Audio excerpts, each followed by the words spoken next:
So 6:02 p.m., I'll call to order the February 24th meeting of the Manchester Essex Regional School District Essex Elementary School Building Committee. And by roll call, if everyone could unmute themselves and be ready for me to say yes when I say your name. And this will be voting in non-voting members for attendance purposes. Gordon Brewster, Yes. Ariel Brain, Yes. Jen Hockerman, Yes. Andy Oldeman, Yes. Kim Provo, Yes. Michelle Cresta, Yes. John Benares, Yes. Rochelle Russo, Yes. Lisa O'Donnell, Yes. Charlie Hay, Yep. Tim McDonald, Yes. Kim Field. Yes. There we go. Excellent. Thank you. We have no invoices to approve today, but we do have minutes from the February 9th, 2026 meeting. Any clarifying questions on the minutes? Okay, hearing none, I will entertain a motion to approve the minutes of February 9, 2026. Say your name and so moved. Kim Provo, so moved. Is there a second? Second, Michelle Cresta. Thank you. Any discussion? Okay, same process by roll call vote of voting members. So going down the list here. Michelle, Yes. Andy, Yes. Ariel. Yes. Oh, these are moving. Charlie, Yes. Gordon, I wasn't at the meeting. abstain. All right. Jen, Yes. John, Proof. Tim, Yes. Kim P. Yes. Oh, whoa, they added here. Okay. Pam. Yes. And I'm a yes. Oh, there's Mike. Mike, we're on the minutes from February 9th. Approved from my side. Yep. Yes. Okay. Is there anyone that I missed? Okay, motion carries. The minutes are approved and the record will reflect that Pam and Mike have joined the meeting. I think that's it. All right. Thank you all. We are on to design update. Jess, go ahead. Sure. It's 6:05. We're just diving right in here. Yeah, we're not messing around.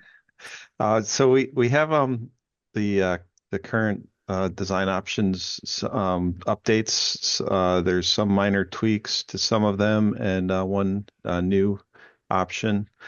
This is the code upgrade 0.2. There's no changes here, so I think we can just skip through the first two slides just for completeness in the record. We wanted to make sure that option was included in the presentation.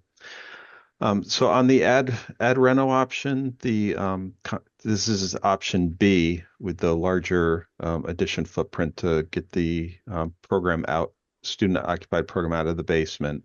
So last time we were together, there was some questions or concerns about the site circulation. And so what we're showing here is a revision that brings the bus loop in next to the addition between the pond and the addition, and really separates that bus traffic from the parent drop or parent drops. So now there's the existing drop at the main entry, and we're also showing what we're calling a pre-K and K entry drop, which is right near the door, right near the media center. In order to make that location work with the classrooms, if we go to the next slide, instead of putting the pre-K, K, and 1 in the addition, we're now locating 5, 4, and 3 there in the addition, so that the pre-K and K is moved adjacent to the drop, the pre-K drop.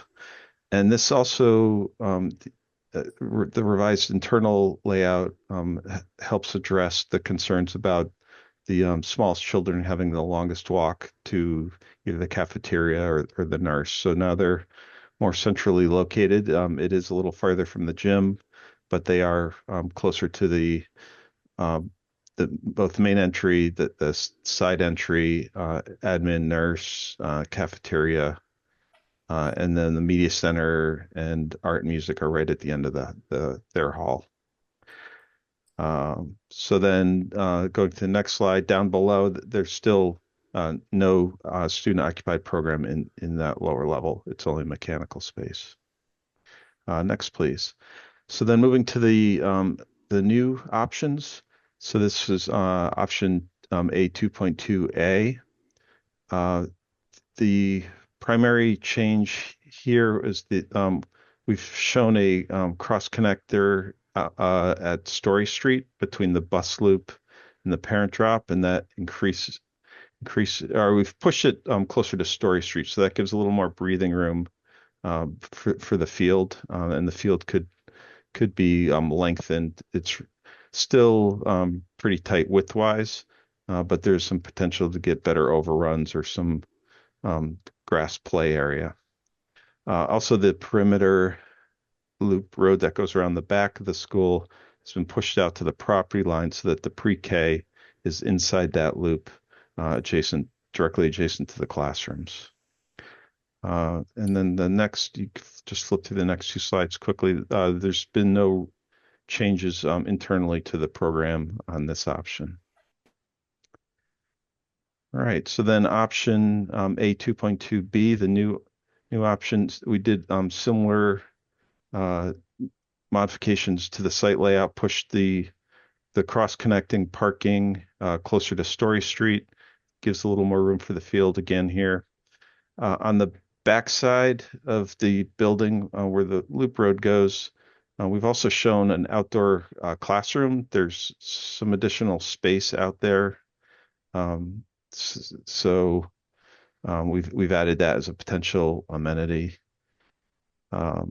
Next two, there's again, similar to the A option, there's been no internal changes to the layout at this time. So if you go to the next one, right?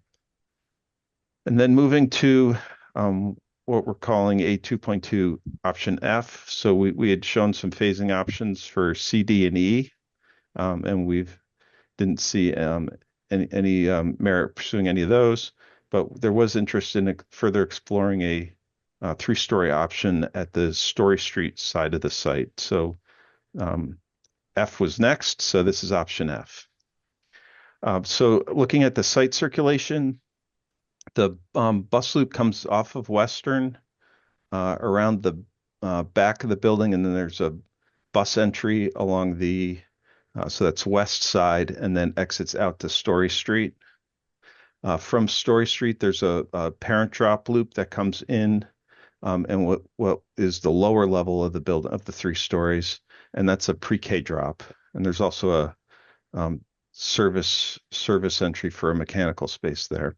There is full perimeter emergency access around the east side of the building. And then the primary parent drop comes in off of Western, loops around at the main entry with some parking near the entrance.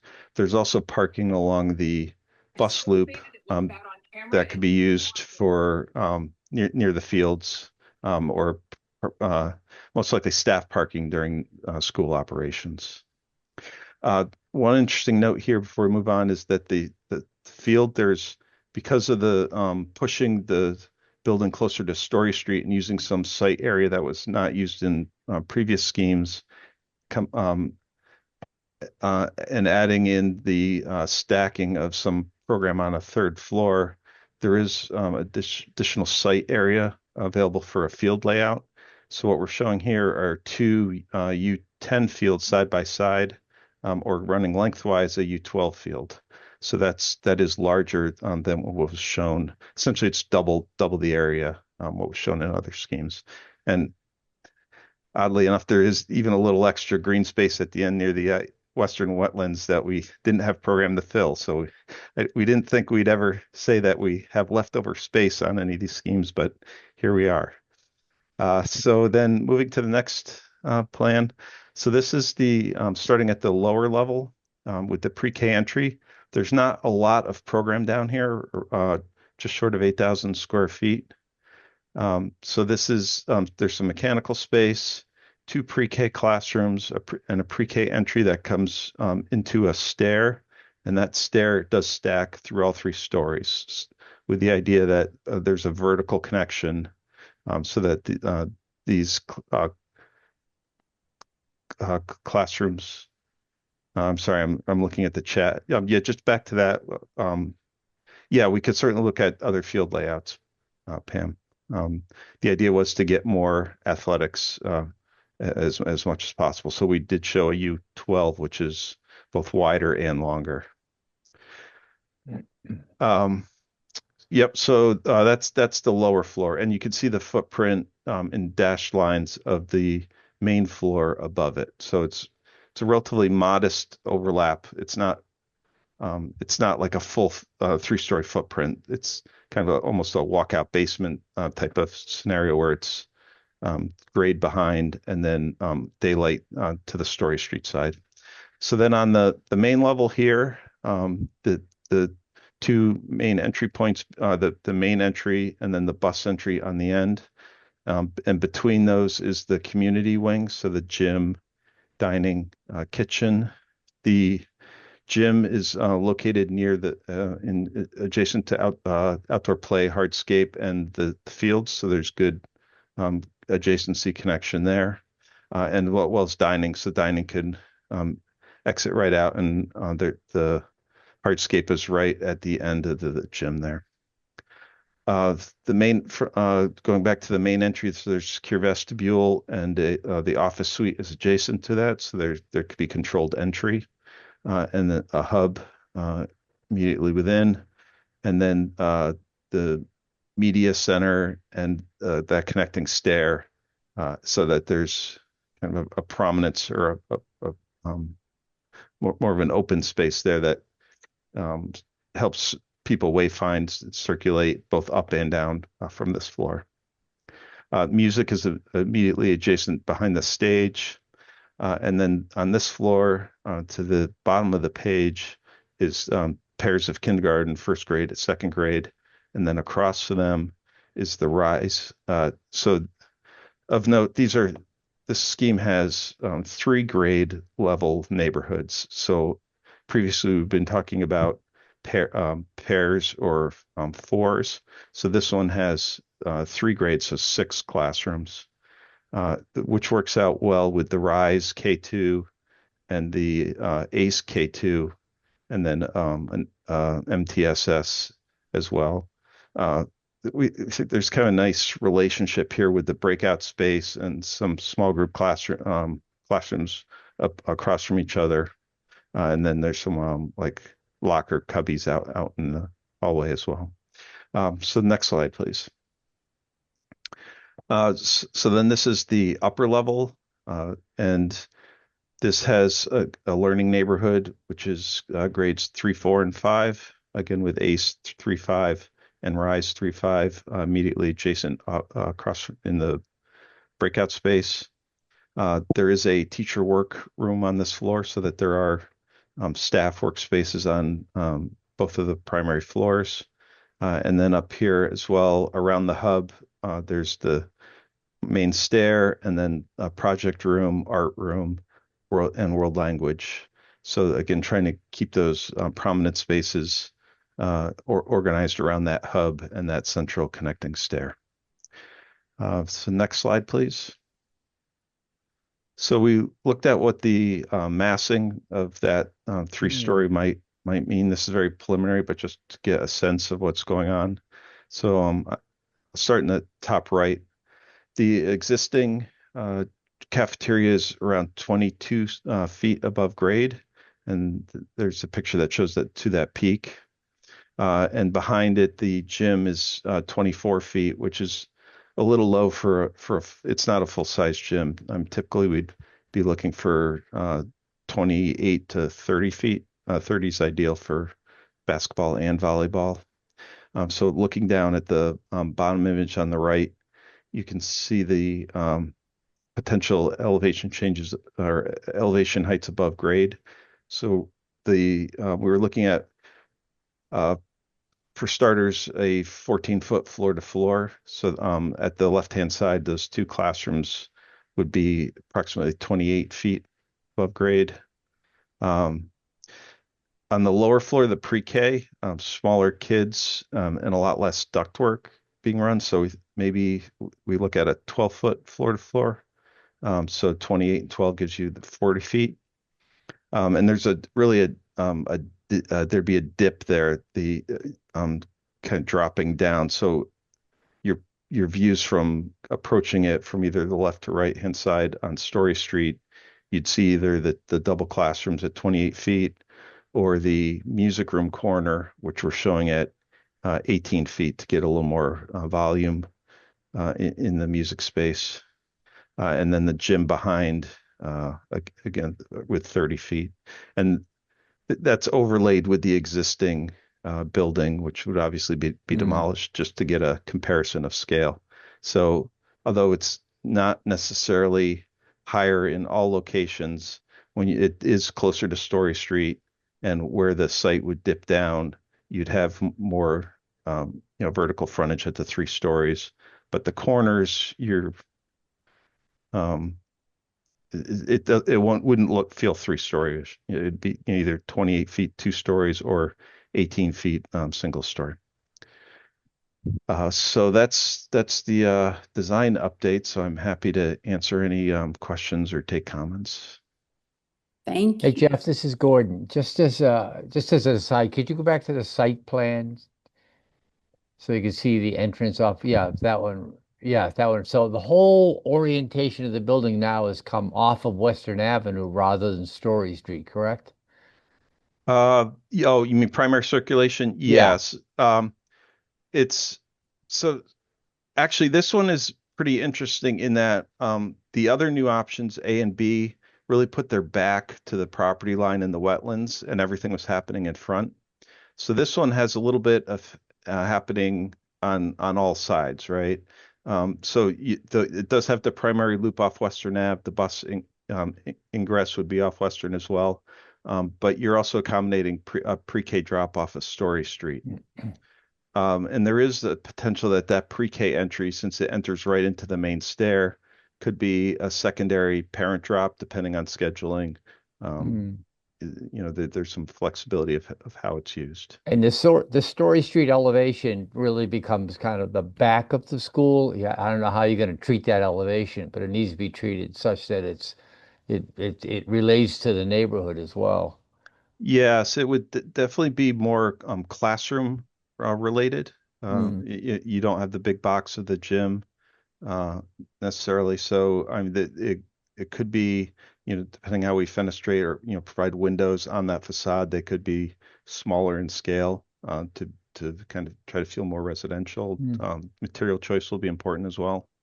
Yeah, definitely interesting that it frees up so much more space for the field and for play areas it's an interesting suggestion.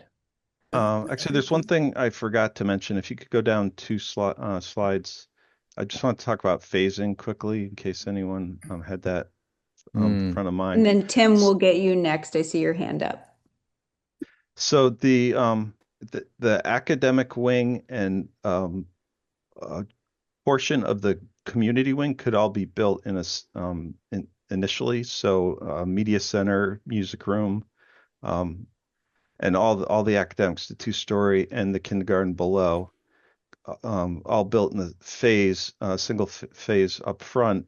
What is overlapping here is the kitchen, dining room, and dining and gymnasium. So and those are larger span spaces. So that it'd be a shorter phase, and perhaps the contractor would, because a lot more of the finishes and kind of finicky, expensive work is front loaded. There'd be less pushed off, so that I think there could be some cost efficiencies to a kind of unequal phase where you're following with a smaller phase at the end. Also, there's the potential that the entire school could be demolished during that phase, so that you're occupying the academic wing. What you don't have is a kitchen and a gym. So if you could live a year without a gym, we've seen this in other projects where you put down a paved temporary outdoor space and do prepackaged or boxed lunches delivered. They're prepared offsite, and then students are eating in their classrooms. So that it's not unheard of, and that it may be a more efficient phasing approach where you don't have to do any selective demo. You're only doing gross demo, and your second follow-on phase should be relatively straightforward and a little quicker. So, All thank right, you. let's take Tim and then Charlie, and anyone feel free to use the raise hand feature, and I'll just put you in my list as they come up. Yeah, that was my main question about phasing and sequencing. Um, because there are so many aspects of this scheme that I think make a lot of sense, particularly the how much more open space there is. I really like how it's got multiple faces. While there's a back and a front, it'll be designed to connect to all streets. Um, is it reasonable to have those functions be gone for a year? We have that question as well, so maybe Pam. Yeah, because that's a really major. And I think there was another scheme that also overlapped with the existing building, and I had the same question. Um, I think it is potentially doable, but it becomes a kind of critical um, scheduling, programming question for the school. So I'd say doable and reasonable are going to potentially be two different answers. It's definitely doable if everyone's willing to give up some things for a year. If we're going without a gym, that doesn't impact just our PE classes. It's also the location for town meeting and a significant number of youth sports after school. So that has an implication on those types of activities. Can it all be relocated for a year? We did things very differently during COVID because we had to. So I think anything is doable if we get creative. I have no way at this point to gauge what the public sentiment would be to support us going down that road. So we need to do a little homework, I think. All right, let's go to Charlie and then Mike. My comments, I did think that the addition renovation option has really improved, which is great. I mean, I think it makes a whole lot more sense now.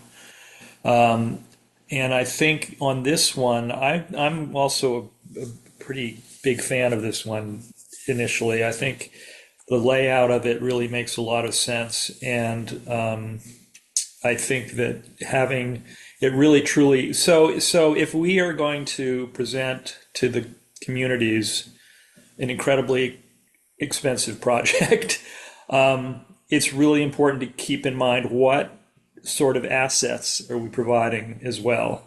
And the larger the field, the bigger selling point that is. And I think to, ask the community to spend a whole lot of money and not give them some upgrades in terms of things like outdoor space is probably a mistake.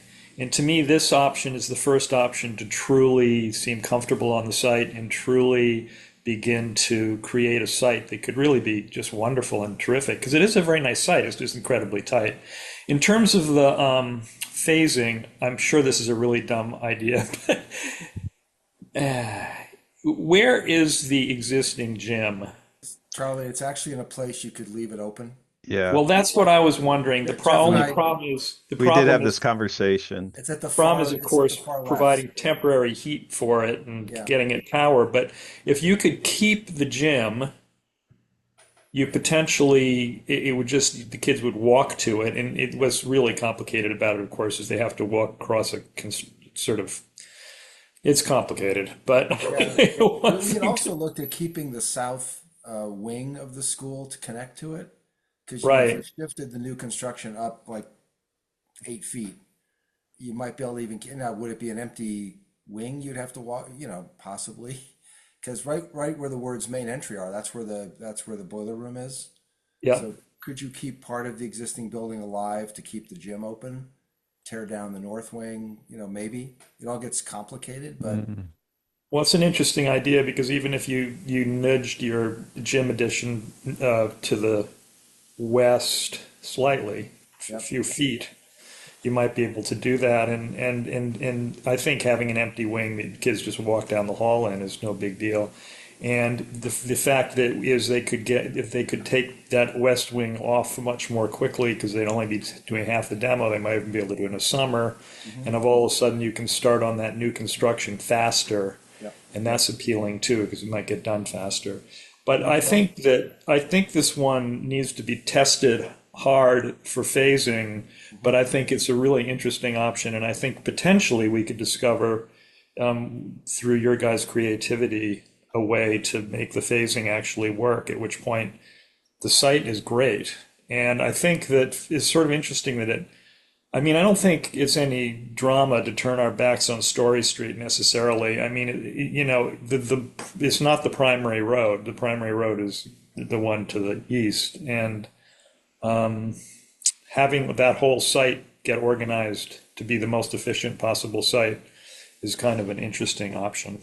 I was just going to point out that for the phasing also, given, I think Jeff mentioned this, but the pre-K entry off Story could, for the duration of the phasing, be the main entry to the school because it leads right to the elevator, lobby, stair. So you could keep all of the parents. It would be clogged and challenging, but it always is during phasing. But you could still come off Story Street and enter the new the finished part of the building, and not have to mess around with the construction site, which could be an advantage.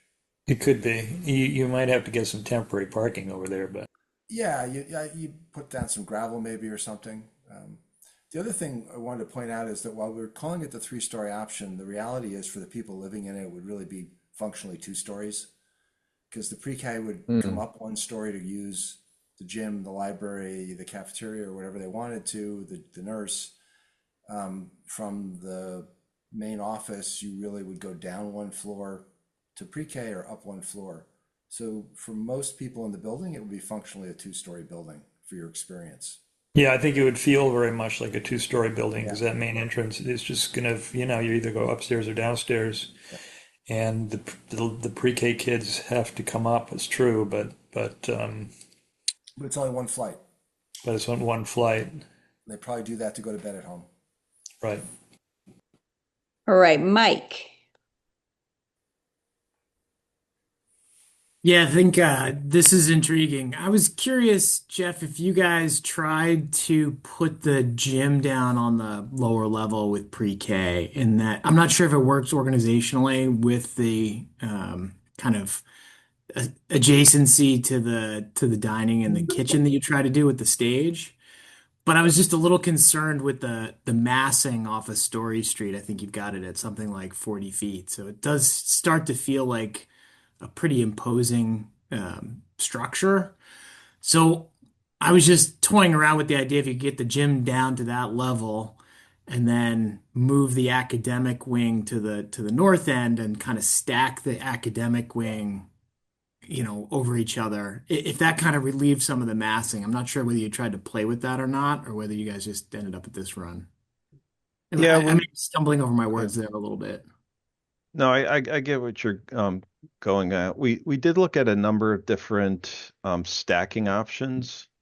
What was difficult putting the kind of primary community spaces on the lower level is it works against what Jim was just explaining, where it feels like right now like a 2-story building.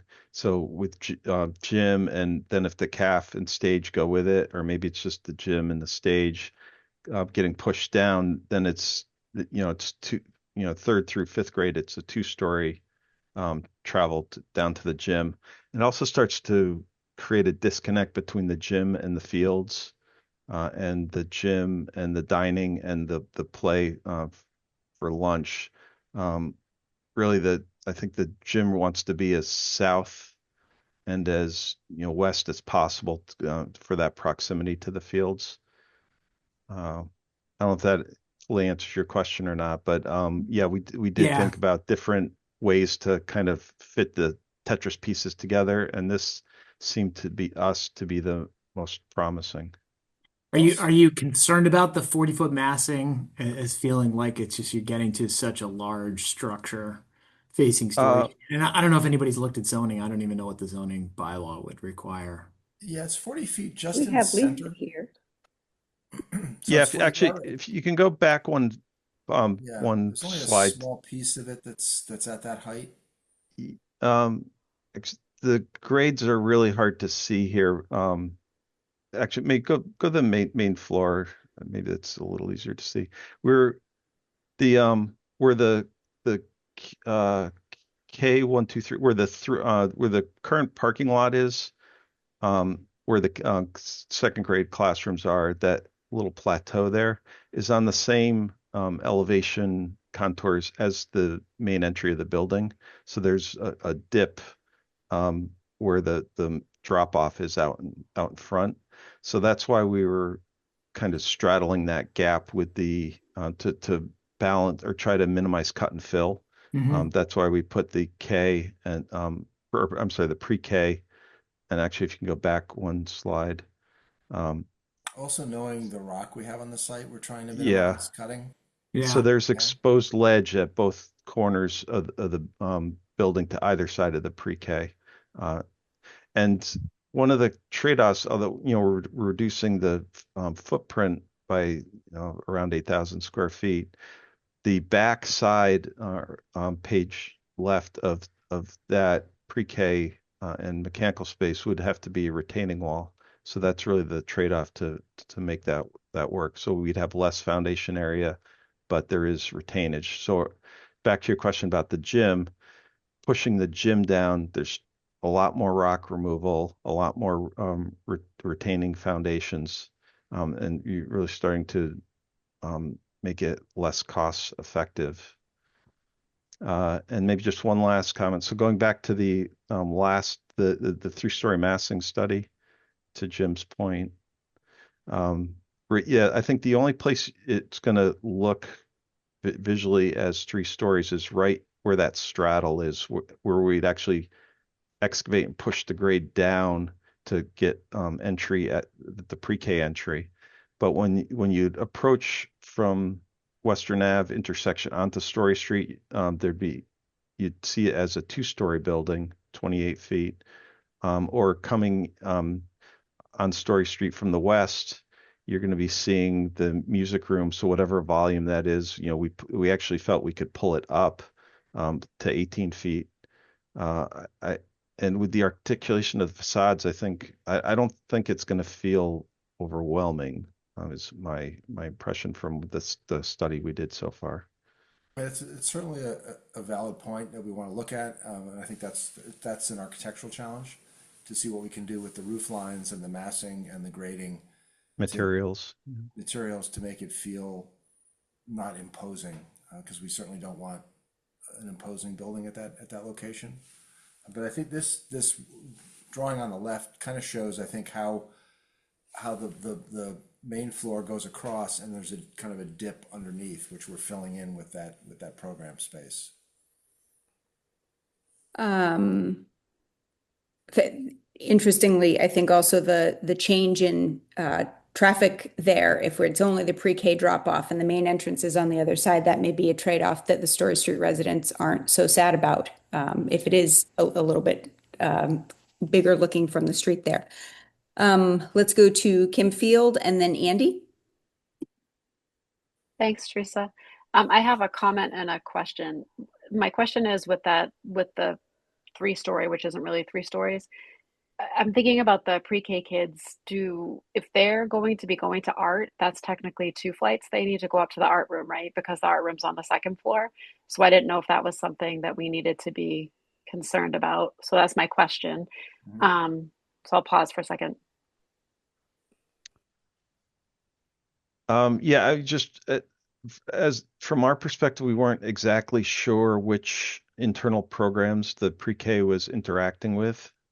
So if they are going to the art room, that is true. Right now, the art room is on the second floor or the upper floor. That we could maybe look at another configuration if that drives the viability of the scheme, but that is currently the status. Yeah. You have Besides pre-K art, My- Tim, going up are to there the any other programs library on at the site that Memorial. we're showing here that they would be going to regularly? Sorry, Pam and Jim, you were talking at the same time. Sorry. We can't hear you. I just said we do have the pre-K go up to the library at Memorial. Yeah, the media center is on the middle floor, the main floor. It's right next to the stair. Actually, Rachel, can you go up one plan? It's me. I'm In sorry. this I was plan, sneezing. Christina, okay. yeah, so in this plan, it would be the same as at Memorial. They would go up one floor to get to the library. Yeah, we were anticipating that the gym, maybe dining and the media would probably be the big drivers for connections. So that's why we had that center stair right there at the media center. It's probably not a big deal. I was just curious. My other comment is that I think all of the design options are great. It's nice to see the changes that are being made each time. I think with design A, it's 2.2B, I think, the one that looks more like an L. From a classroom teacher perspective, that's my least favorite, and it has to do with music and the stage because upper elementary kids take music lessons, and for them to have the music room and the stage close together makes it easier for lessons where right now kids have lessons throughout the day, so they're leaving our classrooms to go down, and if they have to lug their instruments from one spot to another, I think closer in proximity would be better. And in that design, they seem to be further apart than in the other remaining designs, which again is like a small thing. But for fourth and fifth grade teachers, our kids are in and out of the classroom all day long for on 1 or 2 days a week, depending upon the school for lessons. So having them closer together, I think, is better. Thanks, Kim. All right, Andy. I just wanted to ask about the square footage that's being carried right now. I thought I saw in one of the earlier drawings it was like 74,000 gross square feet. Is that about right? Yeah, it's actually right on this slide, 73,673. Okay.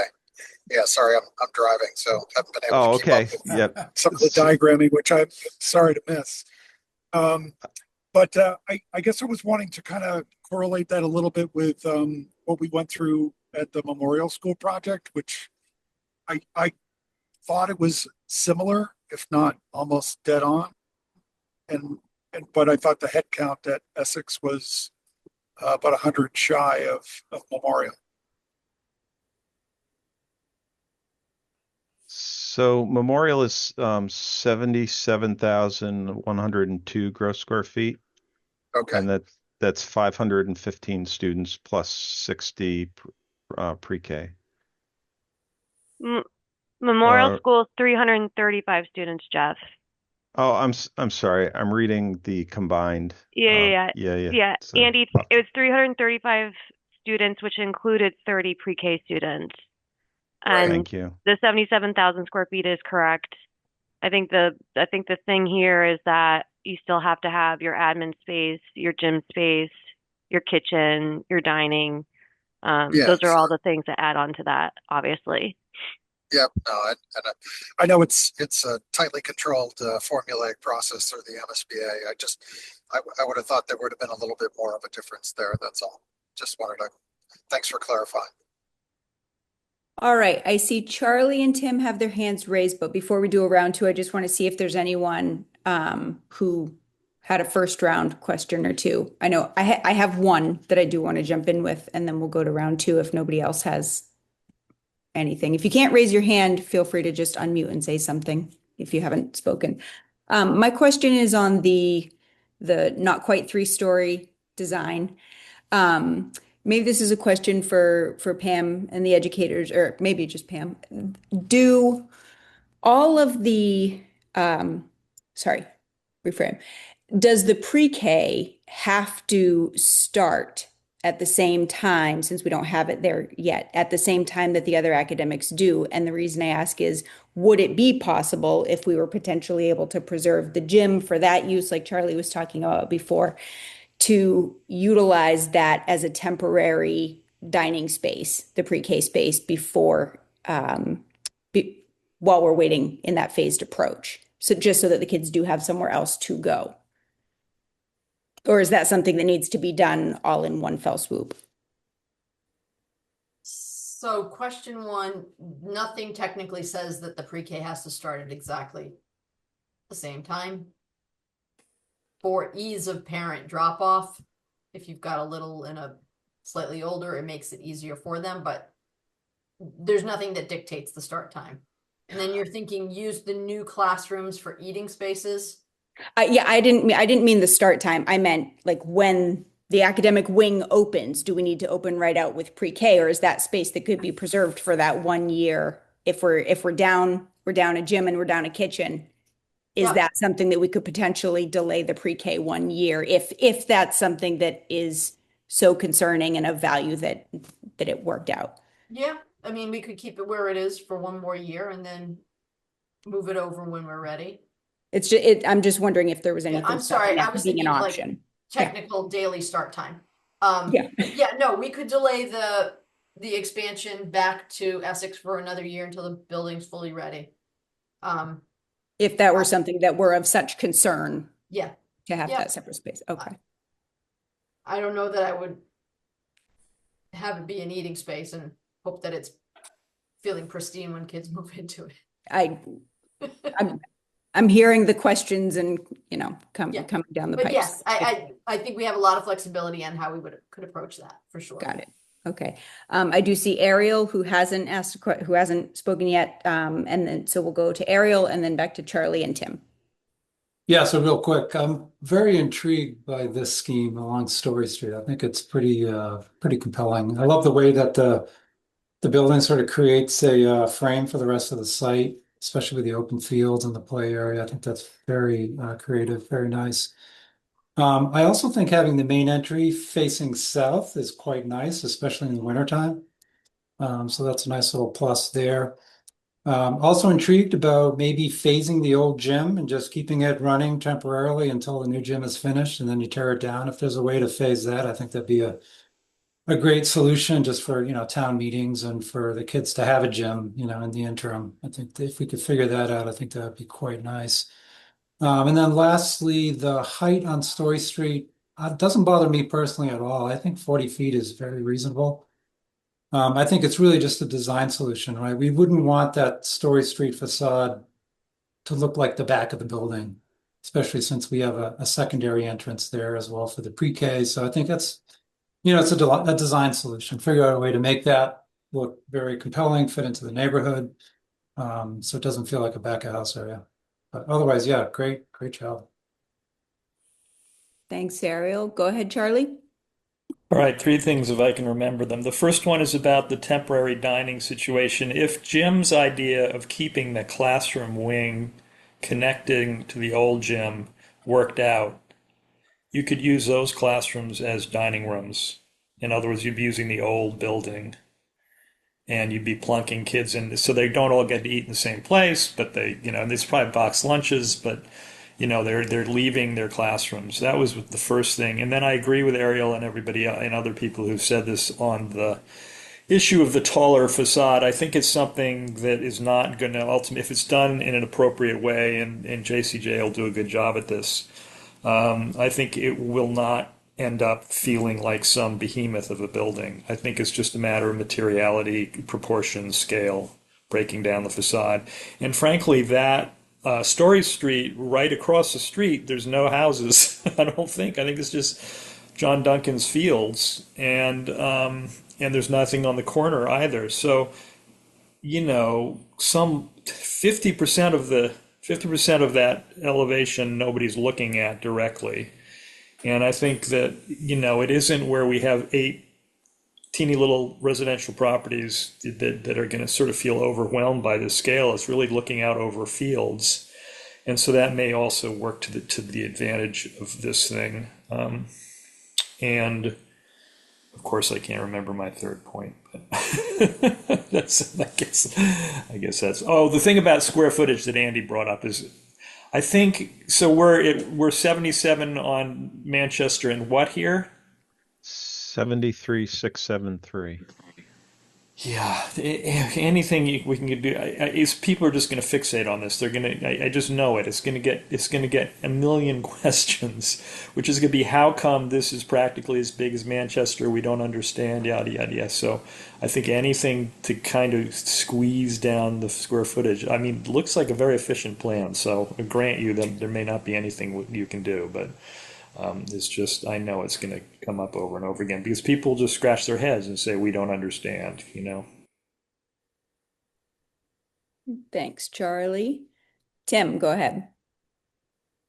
Yeah, I just wanted to make two comments. One, regarding the Story Street facade, I also agree. I think it's a design question.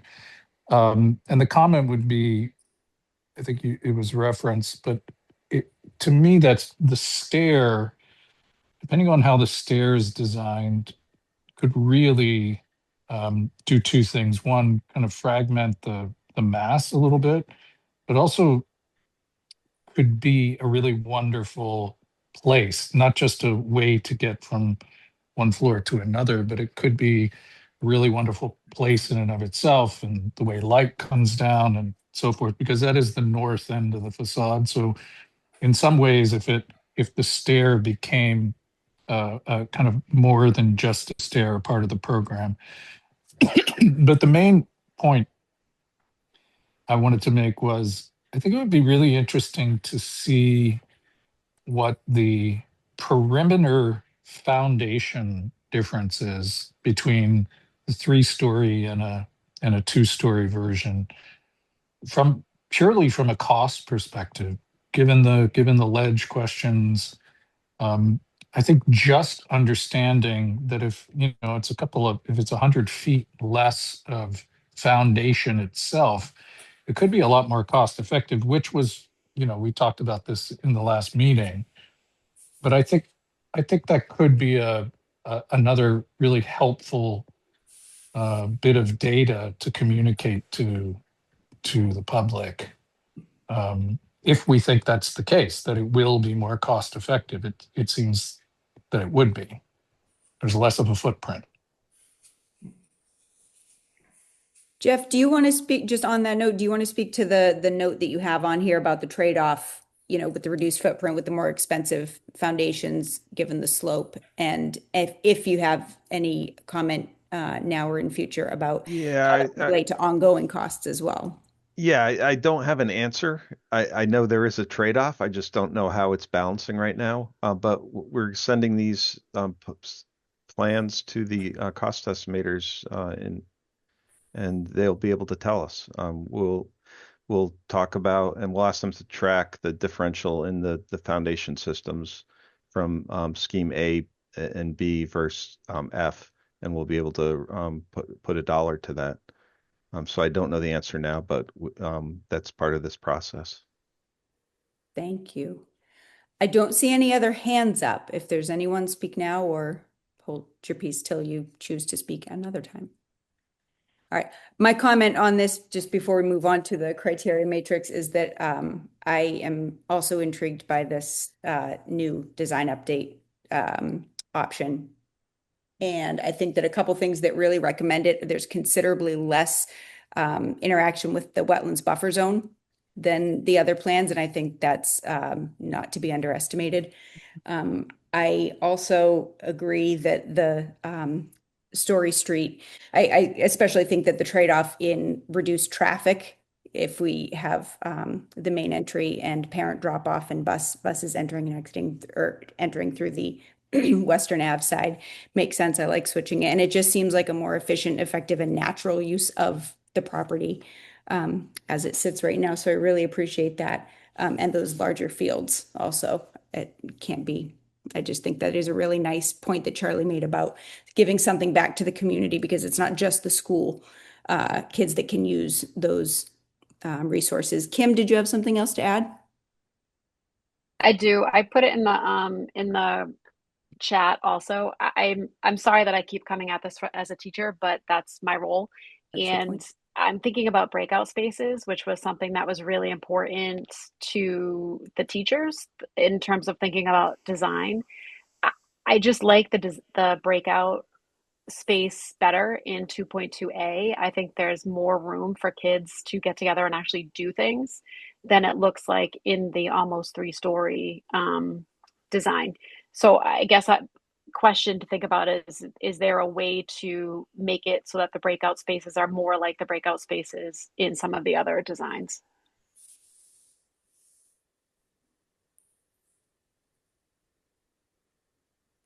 Consideration for next Yep. iteration. Yep. Note taken. Mike, I see your hand. Go ahead. Just had a question on the additional field space and opportunities for the site. I know that there's been conversations in the community about a lack of a track in the district, and just curious if that would be anything that would be considered for here, if that would be on the table. I second that. That's a It's great- on the table, Mike. Don't think Is it it's is it an unsaid thing on the table? I have no idea. it is on the table. I just don't. I know that there's like concern about that. We just don't have a track in the district, so I don't know if that was test fit on here to see what it The would. track takes Yeah, up a ton of Or could be space, tested. though, it remember. goes from the corner of the pond all the way to Story Street. That's the length Yeah, you're your really. Yeah, table's not big enough. unfortunately, they are huge. Yeah, they Yeah, get really I mean, big, right? if you picture a football field being 300 feet plus end zones, and the track goes around the football field, the Yeah. field we're showing here is 225 feet, so it's a third again, Yeah. plus the oval overruns of the track. We could have a walking trail, but not a competition high school track. We'll keep Maybe a bringing it second up from time to time. I don't want to be the crusher of dreams, but it's I don't think we could fit it. We have a little extra space, not that much. Is that something that Apple Street could be considered for?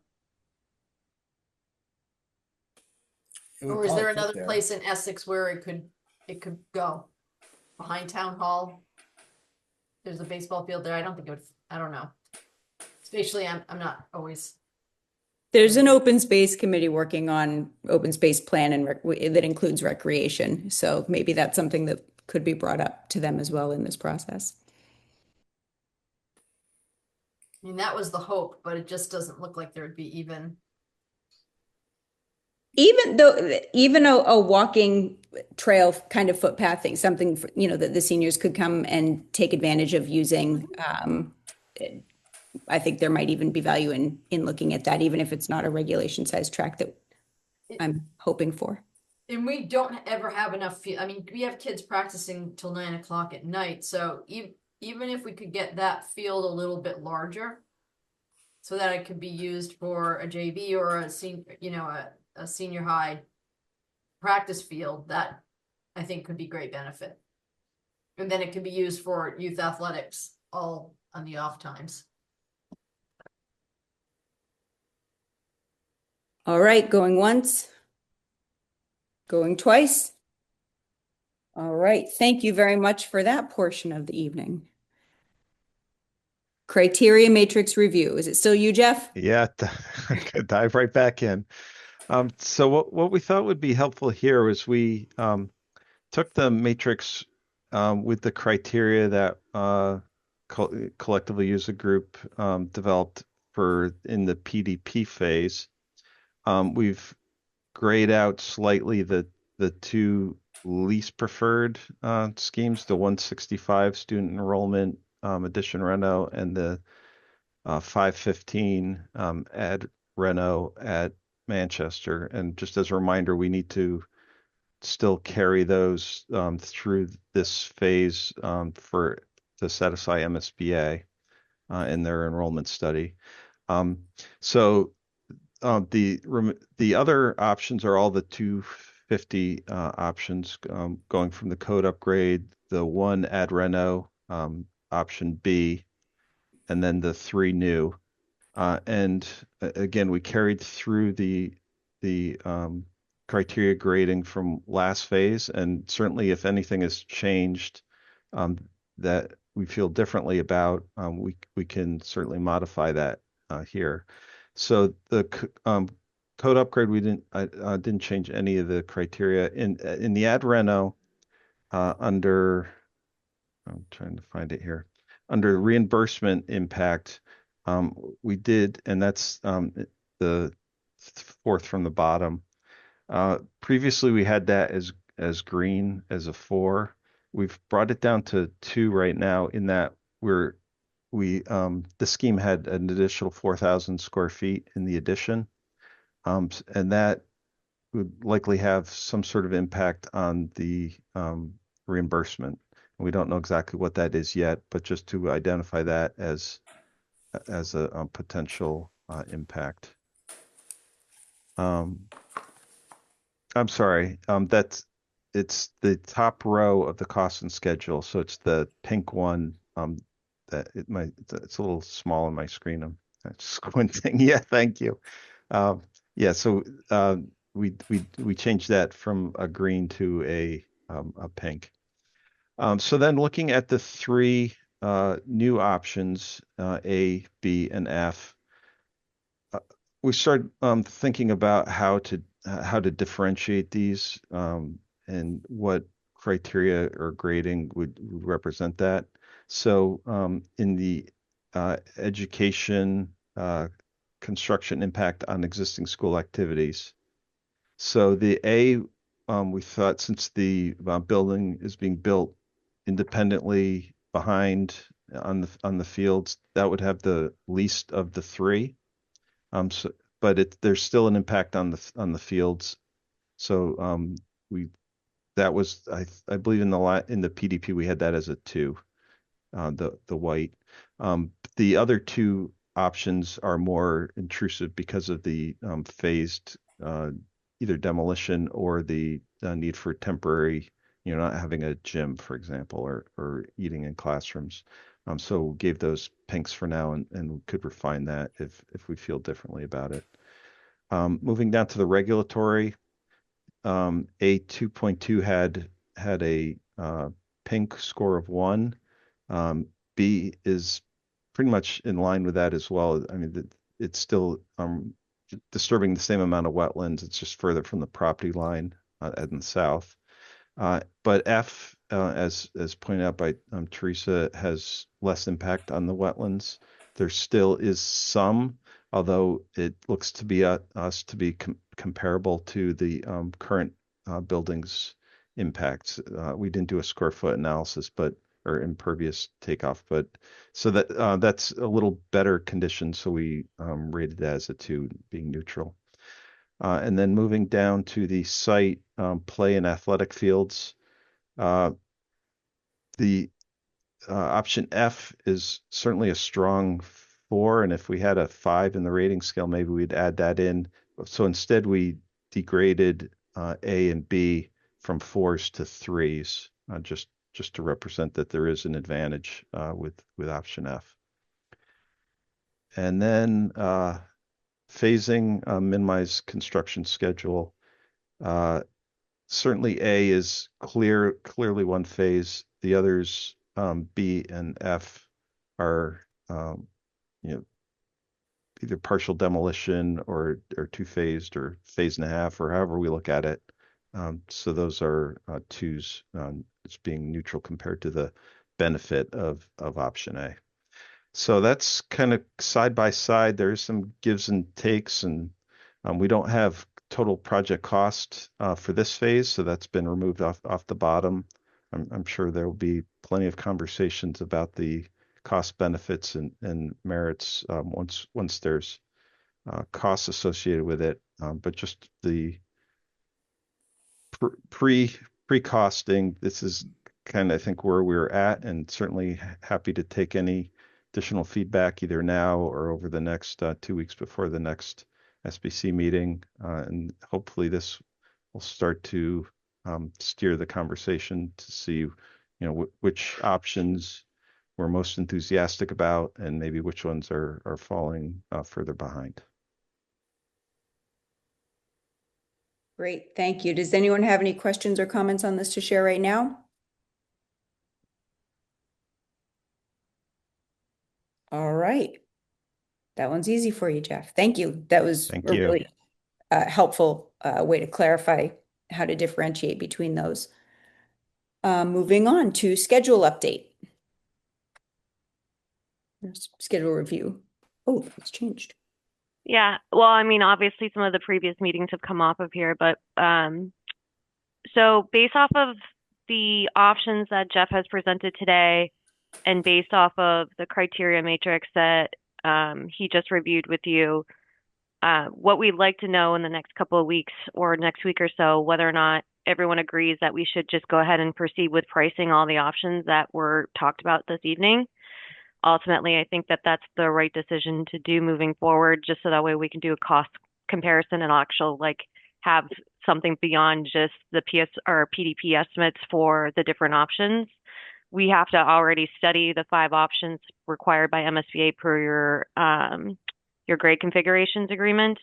So I think that if no one disagrees tonight, that we'd like to just make sure everyone's on the same page with proceeding with pricing the options that were shown this evening. And then we can talk about that further if we need to on 310, along with doing kind of procedural things that we're going to need to do, which is kind of approving our invoices and meeting minutes and anything else that we might need to finalize with you prior to us sending everything to the cost estimators, because we are sending everything to the cost estimators on 311. So just looking to make sure everyone's on the same page with what we're going to be providing to the estimators themselves. And then beyond that, we're going to have another meeting on 324 where we go through a final review of alternatives and grade configurations. We have our 5th community meeting on March 30th, and that will be at the Essex Elementary School site where we talk about those preferred options themselves and what we're going to be getting pricing back from the cost estimators. And then we'll be talking about costs on 414 with this group based off of what we received back from the estimators themselves.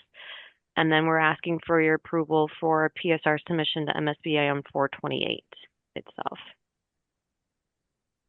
So just wanted to pause and ask any questions as far as whether or not anyone disagrees with us, just go ahead and having those options estimated with the cost estimators. Christina, you're talking about having the 5 options we just looked at? There's more than 5. 7. There's 7. Oh, all of them.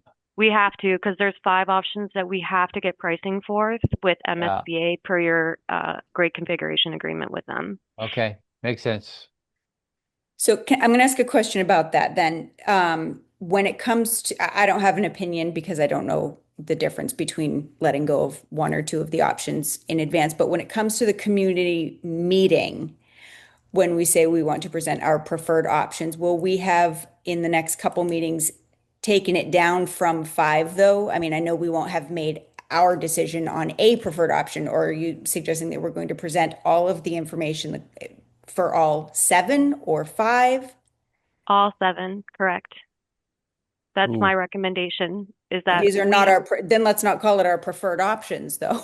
they're not our preferred it's more or less we have to get them cost estimated, right, Teresa? Yep. So we have to get the code upgrade, the addition renovation pre-K 165 students, same with the addition renovation pre-K 250 students, and then the new construction and even the B 1.1 option. So those are all things that we have to get cost estimated. I'm not saying that we have to present them as preferred options to the community. It's more or less just these are the options that we're pricing, and that will be coming back to them with that information after we do get the cost estimate details. Maybe when we prepare for the community meeting, we do 2 separate slides under study for MSBA. Yeah. Preferred options being studied. That makes sense.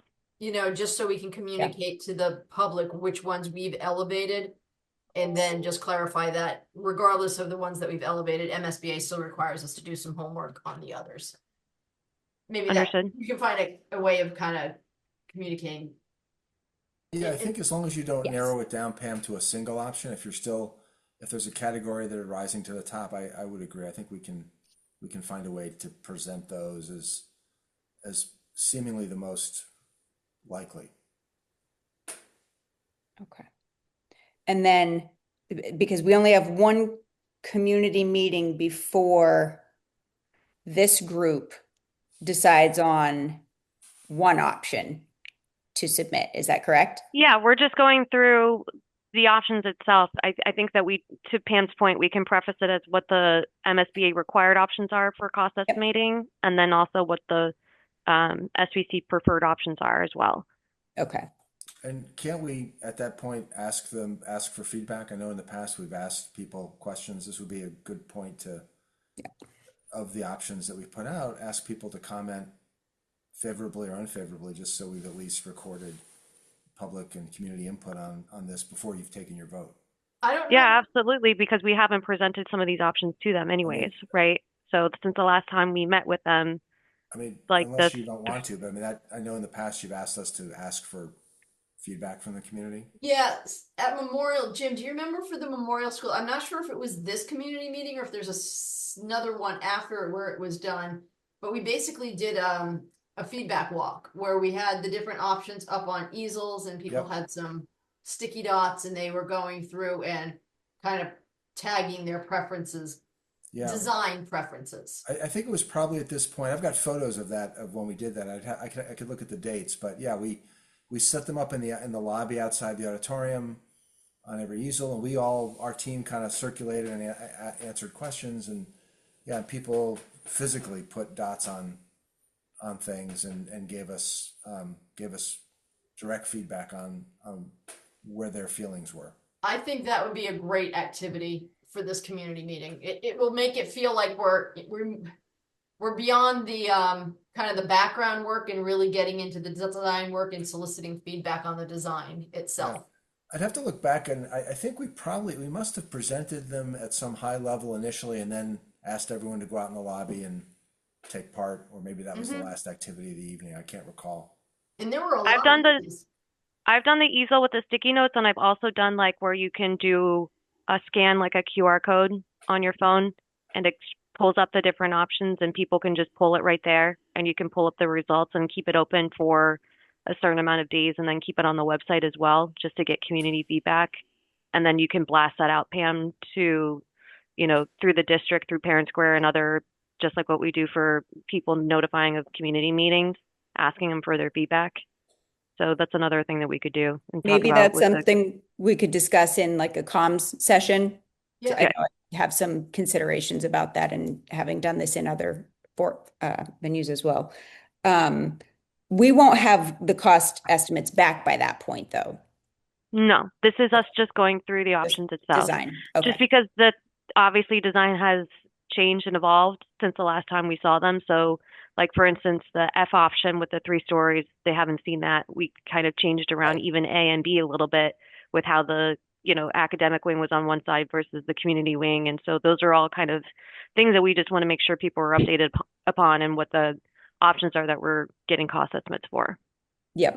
So the thing that is coming to me and finally clicking is that once we pass that point, though, that is the end of the time for the public to weigh in on all of these things. And so that does really put a lot of pressure on this meeting, because that is the time for them to come say, of all of these things, this is where I want you to go. And people have been sort of trickled through at this point. But I'm seeing now that that's going to be really important that we promote that effectively.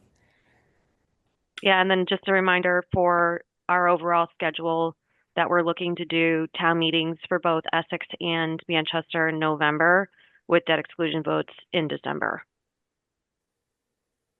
Teresa, just to circle back to your last comment, it is an opportunity for input, but I also think we're gonna have to be very careful how we frame that, because this group, the building committee, is making the decision. You're just looking for, you're not asking people to vote, you're asking for their opinion. So we'll just have to be thoughtful about how we frame that. Definitely. I'm fully on board and aware and understanding of that. I'm also aware that if people don't know that this is their chance to do whatever we have carefully framed, then it's a whole separate set of problems that we face. Completely agree. So I'm with you. Yep. Yeah. I didn't want us to get trapped into where a group of folks No. for something and then you're stuck. Yep. Thank you. Any other questions or comments about the schedule? I had just another knowing people in this town with respect to making comments without context of cost is gonna create some angst. So we're gonna have to be ready if we're trying to get feedback from people without cost information available. They're gonna, they're kind of, I don't know, they're not voting, but they're providing their opinion lacking a significant piece of information in how they formulate their opinion, and there will be flack after the fact about that. Yeah. I think what Michael just said and what Jim just said is really important. We can't be presented like the public gets to vote and the most votes wins. Yeah. I think what you really want to say is we're soliciting feedback because we're interested in your opinion and what you see here that you might think was useful or not useful, but how you frame that is really important. I also think trying to be careful not to talk about the F option as 3 stories being its primary characteristic is important because people will kind of focus in on 3 stories, and it's hardly 3 stories. It's mostly two stories.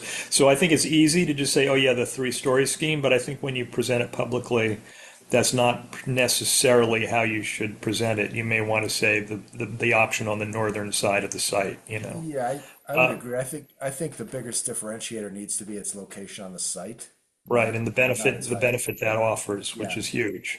Yeah. And then the third thing is this committee could at the next meeting, if we wanted to, reduce the number of options that are going to get presented. They're all going to get priced, but if you wanted to make it a little bit more streamlined, we could, take out you're not taking out the addition renovation, but you could take out one of the new ones or something. That would just be if it was in the interest of efficacy.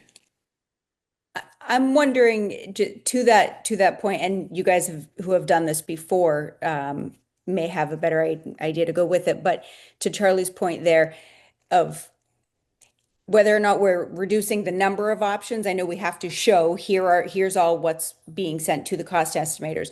But could it also be here is what the group has identified? Here's what we're leaning toward, and here's why we like this, and why if we were to, you know what I mean? Like really just focusing on what this group is leaning toward and then getting feedback on that rather than just a wide open span of feedback, because I think Mike's point about the cost is really valid.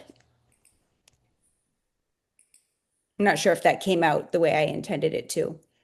I think we need to think really carefully about this community meeting. We can schedule a communications working group in the next week or so to discuss that, Teresa. That might be great. Okay. Anyone else? Thoughts, questions, comments about the schedule? All right. Do you guys have anything not reasonably anticipated by 48 hours? We don't. Nope. All right. Nobody is in here for public comment. Reflections and action items? All good? All right, then I will take a motion to adjourn. So This is moved. Mike, motion to adjourn. Is there a second? Second. All right, by roll call vote, please unmute. Gordon, Yes. Pam, Yes. Mike, Yes. Ariel, Yes. Michelle, Yes. Jen, Yes. Kim P, Yes. John, Approved. Andy, Yes. Charlie, Yep. Tim, Yes. and I'm a yes.